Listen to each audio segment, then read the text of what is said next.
The night Amara spoke her vow, the river listened. "I will go," she said, her voice trembling but firm, "even if it costs me everything."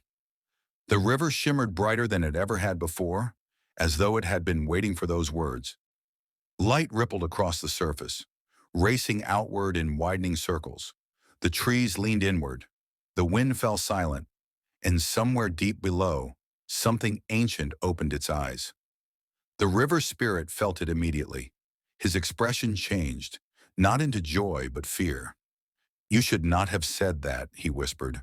Amara looked at him confused. "You asked me to choose." "Yes," he said slowly, "but the river is older than my kind.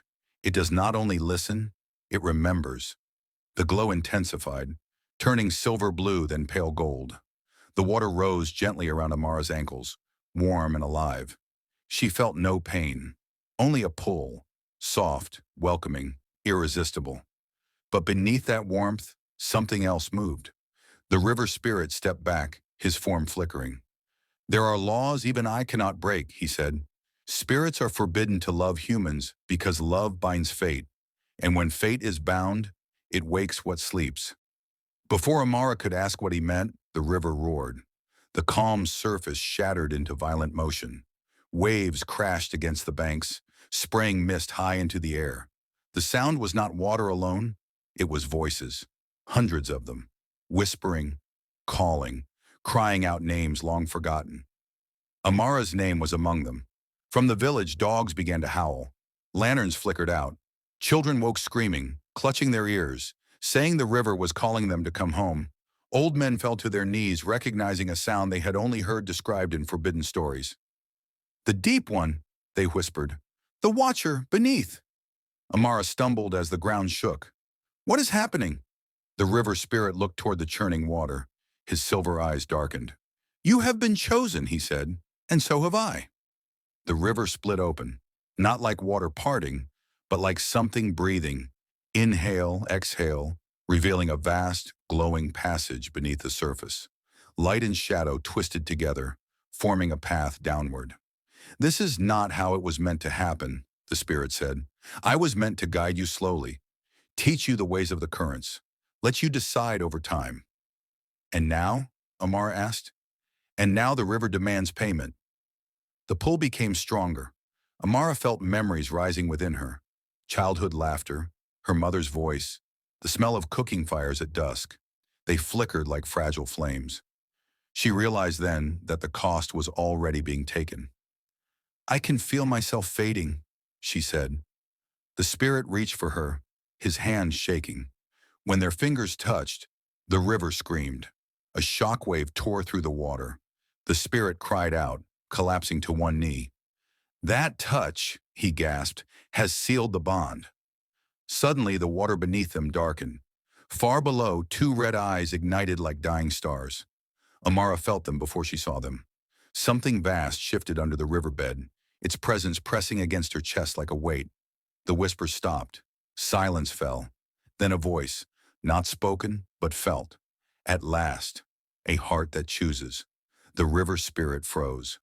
"Do not answer," he warned, but the voice continued. "Human child, you have offered yourself freely. Few ever do."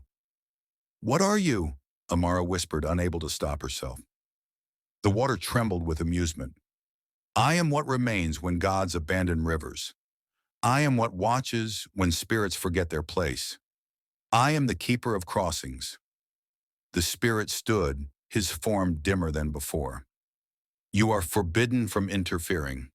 "Forbidden by whom?" the voice replied. "The laws you serve were written after I was buried." The red eyes rose closer to the surface, warping the water above them. Amara could now see the outline of something immense, serpentine, ancient, scarred by time. "The deep one feeds on vows," the spirit said quietly, "on promises spoken with truth." "And what does it want from me?" Amara asked. The river answered, completion. The water surged, wrapping around Amara's waist, then her chest. She gasped as the cold finally touched her skin. The spirit moved instantly, placing himself between her and the rising current. "Take me instead." The river paused. Red eyes narrowed. "You offer yourself For a human? She is my choice, the spirit said. My defiance. My love. Amara stared at him. You said spirits cannot love. They cannot, he replied softly. But I do. The river erupted. Pain tore through the spirit's form as glowing cracks spread across his body like shattered glass. He cried out, not in agony, but grief. Then you will learn what love costs, the river said. The spirit turned to Amara, his voice breaking. Listen to me. When the river pulls you under, do not fight it. Do not cling to who you were. If you resist, it will tear you apart. Tears streamed down Amara's face. And you? I will be scattered, he said. But spirits do not die easily. Perhaps, one day, I will find you again. The river did not give them more time. The water closed over Amara's head. She fell, not downward, but inward. Memories stripped away as she sank through layers of light and shadow. Her name echoed, growing fainter with each passing moment. Faces blurred, voices dissolved, until there was only the river. She landed softly on solid ground. Amara gasped, drawing breath she did not know she could take underwater. She stood in a vast submerged world, glowing plants, floating currents of light, structures carved from stone and coral older than human history. This is the crossing, the deep one said, now towering before her in full form, massive, coiled, eyes burning red. Where worlds brush against each other. What do you want from me? Amara asked, her voice echoing strangely. The creature circled her slowly. To make you what you already are becoming. It lowered its head until its eyes were level with hers. You will belong to the river, not as prey, not as servant, but as bridge. Above them, the river raged. The spirit felt himself unraveling, his consciousness scattering into the current. His last thought was of Amara's smile. Then, silence. Back in the village, the river suddenly went calm. Too calm. The next morning, villagers gathered at the bank. The water was clear, reflective, peaceful, as if nothing had happened. But something was different. Where Amara once stood, a single silver-blue flower now grew at the river's edge, glowing faintly in the sunlight. Children who passed it felt watched, but also protected. At night, the river no longer called names. Instead, it sang. And sometimes, if you listened closely, you could hear two voices woven into the current, one human, one spirit, telling a story not of loss, but transformation. Because Amara did not disappear, she became something more, and the river would never forget the girl who chose love and changed the balance between worlds forever. African and Asian Folktales by Sora.